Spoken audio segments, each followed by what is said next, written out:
I am Baby Fendi. Before you get shit split.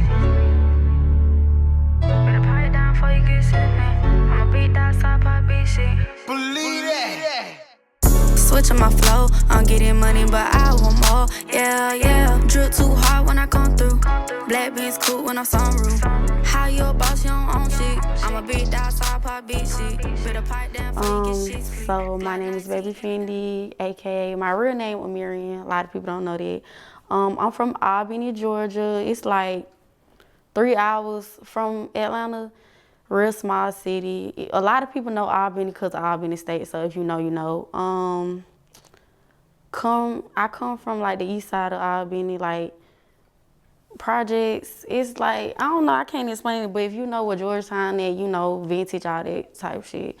I always been popular growing up, like I never been no lame.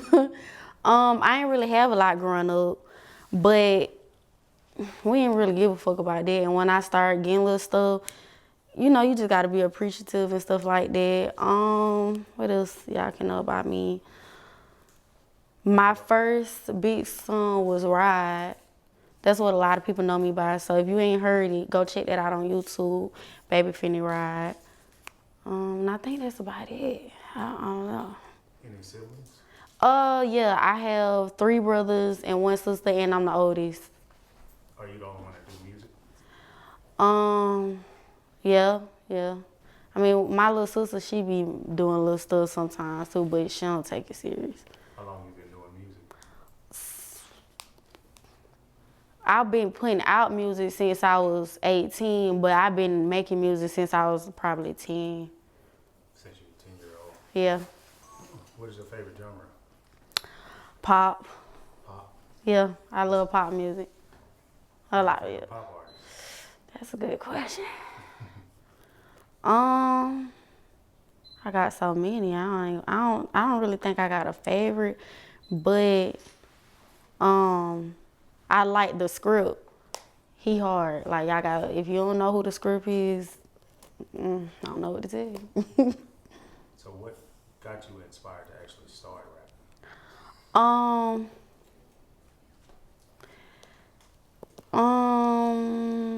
So when my best friend Karan passed away, that's what made me like take it serious. I've been, like I told you, I've been doing music or whatnot, but when he passed away, he did music too. So it kind of like motivated me, just like, oh, I'm gonna do it because he really wanted to do it, so I'll be the one to do it. So when you first recorded yourself, how did you feel? Because I know a lot of people, it feels weird hearing yourself on a song. Like, did that bother you? Or you was like, I sound stupid, I need to find my tone, I need to figure out my flow? Okay, so my first song, I sound dumb as hell. Like if I went back and listened to it a couple weeks ago actually, and I was like, you know what? I came so far because it was just so horrible. Hey, that noise. But yeah, I came so far. My first song, I think I remixed Gigi by Youngboy. And I was yelling on there. I'm talking, man, it just, y'all go listen to it. It's horrible.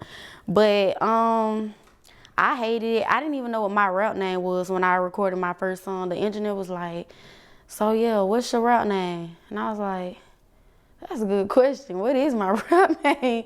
And so I was actually in a group when I first started making music. It was called MBN, Money Before You Know What. And so one of the girls in the group, her name was Eskimo. Shout out to Eskimo. She gave me my name. She was like, I wanted something to have in my name, baby, but I didn't know I didn't know what I wanted at the end or nothing like that.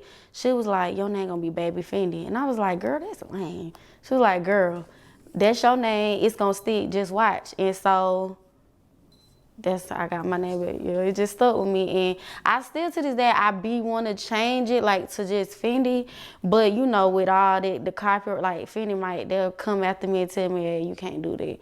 So I just killed the baby. And a lot of people was like, no, you got to keep the baby because you got to understand that's how you started. That's how a lot of people know you just stand out. So here we are. Next question, were you ever going to Take the baby. I had. Yeah, I wanted to. I also wanted to change my name to my real name, but a lot of people just like, you know what, you know, that's how people know you, so just keep the name. So here we are, Baby Fendi. Okay, cool. So like life in Albany, did you go to college in Albany? I did not go to college. After I got out of high school, I just, you know how a lot of people, they be having plans, like what they want to do in their life. I was the only one who ain't had no plan. Like everybody knew like, oh yeah, I'm going to school for nursing, or I'm gonna be in the military, or I'm gonna be an engineer, whatever the case may be. I didn't have no goal. I was feeling like a bum, like, dang, I'm just out of school with what's next, you know? I didn't know what to do. And I just ended up just going to the studio a lot, and I made it right, and I just was having fun with it. I really wasn't trying to do it to be no career or nothing. Like, I wasn't getting up saying, yeah, I'm finna be a rapper. I just was recording, like, just having fun, dropped the song, and it just went up. And I was like, damn, maybe I need to do this. Like, maybe this is what God want me to do. Yeah, that's what I was gonna ask. So when your first song, how did it like pop off? Like what made it start trending in Albany? So I'm gonna be honest, when I first, so I didn't drop the video first, I did the audio. I posted every day. I wouldn't really get no views, no comments. I did not care. I posted on my story every other hour. Hey, go listen to my song. And I think what it is, that's just like with TikTok. What TikTokers do, you'll notice that they're gonna use the same audio sound but do different stuff to the sound.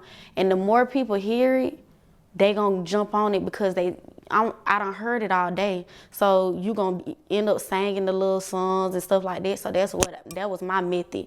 If I keep putting it in their face, they ain't gonna have no choice but to like it. So that's what ended up happening. People just started like, oh, you know, cause people in my city, they didn't like it. They was like, oh my God, she trying to rap. What is this? Oh, this is horrible. She ain't gonna get nowhere. Boom, I did the video to it. The video hit 500K in like 2 months. And I was like, okay, cool. And then that 4th month, it went to 1 million. And so after that, I kind of was just dropping back to back, back to back. And then I think I know what your next question may be. Lil Baby. Yeah. Okay, so what's the question with that? So, I mean, I know you kind of signed a management under Lil Baby. So how did that come about? How did Lil Baby end up finding you? Instagram, you know how that be. I'm posting consistently, and so they end up reaching out. Basically just told me like, hey, you know, we want to sign you, but we could show you what we could do first before you sign the paperwork. Let's do management or whatever. So I'm like, cool, we did that. Overall, great experience. Just coming in the industry. That was a good experience for me because it's a lot of stuff that I learned.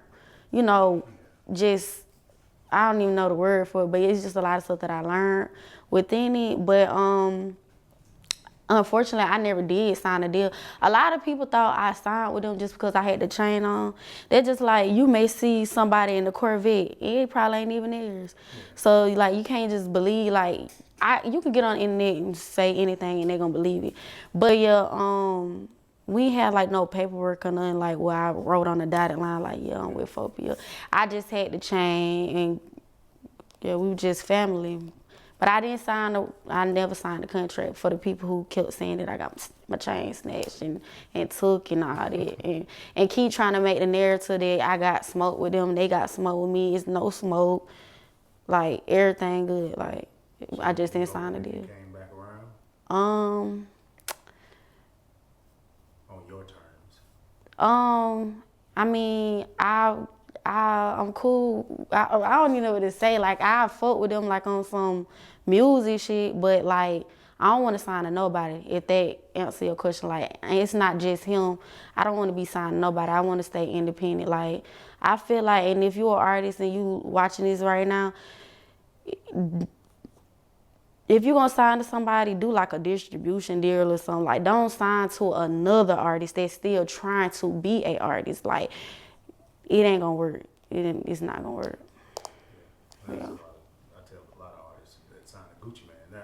And I love Gucci Mane. Shout out to Gucci, but yeah, it's their artist development is for themselves when they're a bigger artist. So it's like they kind of got to focus on themselves, and they don't have a lot of time. They don't have a lot. to put Yeah, in you all. not saying that it's a bad decision because you can capitalize off of it, but it's like it just take you to go through it because I met a lot of people who end up signing to other labels, and I told them, don't do it. But they still did. I don't know if they thought I was on some hang shit or what.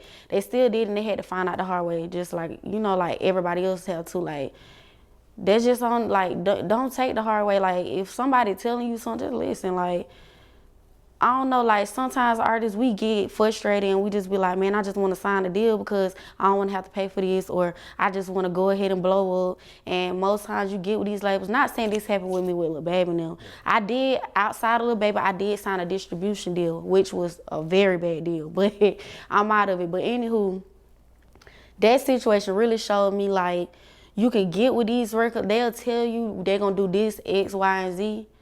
And the moment you don't do what they want you to do, they're going to put your ass on the bookshelf and you ain't going to be able to drop. You ain't going to be able to do shit. Yeah, that's just how it goes. Okay, cool. So for your long distance fans who've been with you from day one, you kind of took a period, probably maybe a year or so, I know for a fact, off. Longer than that. Yeah, from rapping. So you kind of want to explain what happened? So I ended up meeting my baby daddy, and I was tripping. Like, that's another thing. Don't let love or whatever that was, like, stop you from grinding. Like, you could still love somebody and, like, work. And I was just young, and I didn't know how to balance the two, so I ended up getting around him, and I was still kind of doing the music, but barely. I was doing the bare minimum with it, and then eventually I got pregnant, and eventually I had got pregnant, and I had a really, really bad pregnancy. It was a horrible experience, and so with that being said, it just kind of, like, really messed me up mentally and physically. Like, I had got so skinny. Ooh, a Q-tip. I looked so little, like, I ain't like this, so I didn't want to go nowhere because I didn't like my appearance. I got tired of going places, and they be like, girl, you done got so little. I look in the mirror every day, and you telling me this, so it just made me so mad. So I just stay in the house, and then I couldn't eat. Like, I don't know, I'm trying to take care of my daughter by myself. It was just too much trying to, like I see a lot of artists, they be pregnant shooting their videos and stuff, and I salute them for that, but I couldn't do it. Like, mentally, I just wasn't there. Like, I would go to the studio, like, I was recording while I was pregnant. Those songs was so horrible. I was like, man, I done lost it, y'all. I was like, bro, I can't drop none of this. Like, I would go to the studio, spend all my money, and I was like, man, this is horrible. Like, I hated it, and I was just like, I don't know. I was just like, I'm finna just get me a job. Like, a lot of artists, when they get to a certain point in their life, in their career, they feel like, oh, I can't go work a 9-to-5 because people gonna be looking at me like, what the hell? But me, I ain't give a damn. I started working and finding myself again. You know what I'm saying? Eating, going to the gym, getting closer to God, stuff like that. And now we here. Good. So just to go back to Albany, have you ever performed in Albany? Because I know a lot of people, like you said, let's be honest, your hometown gonna be your biggest haters. They're not gonna support you until everybody else supports you, which is known. So have you ever been in Albany performing and doing shows? And how you think about that? Yeah, I done performed in Albany plenty of times. The last time I performed there was spring last year, and the first time I did a performance, they was fucking with me. I'm not gonna even lie. I didn't even think they was gonna fuck with me like that because my city hate me that much. So I guess everybody was drunk. And see what I do, I know how to like when I first started, I'm not gonna lie, I was a horrible performer. Like, I did not know how to interact with the crowd. If the crowd was dead, it would just throw my whole mood off and my performance would just be horrible. But I had to learn, like, you can't let the crowd determine how your performance gonna be. If they dead, you still gotta be lit. So I just came out there with good energy, and so it was just kind of hard for them not to fuck with me. Everybody was lit. It's actually on my page. Y'all can go look at it in my reels. It should say Spring Fest. Just go on there and look. And yeah, I was pretty lit. Now the second time I performed, they kind of was a little stiff on me, but I still had fun or whatever. But to the people who don't like me in my city, it don't really like faze me. So you know what I'm saying, like. But to the people who do support me, I fuck with y'all, and I appreciate y'all for, you know, showing me love, sharing my stuff. You know, even when the people don't want to like it, it's cool. Like sooner or later they'll catch on. You know. You know, most people are followers. Right. Let's be honest. So once some trend starter, one artist pop or a song pop, everybody on it, right? Oh, bro, I've been there from day one. No, you wasn't. Exactly. I played my song for you, and you wasn't stuck. Yeah, and I remember, like one club in my city, they literally tried me one time. I come to the club, they know I'm finna come. You try to ID me, and everybody talking about, oh, y'all can't get it because y'all ain't got no ID. I said, and this no disrespect to the person, like, I'm just giving an example. I fuck with her, so I'm just giving an example. I was like, well, goddamn, if Glorilla would have came in this bitch, y'all would have let her and all her friends in for free, or whatever the case may. Y'all wouldn't even try them like that. And it just like, damn, like, this is my hometown. Why y'all doing me like that? Like, y'all supposed to just show me respect. Like, oh, that's Fendi. Okay, cool, let her. You know what I'm saying? But, so just for that, remember this. When I blow up and y'all want to book me, it will be 200,000, okay? Yeah, I ain't going for nothing else, so yeah. I would not perform there. The Trap, to be exact. More.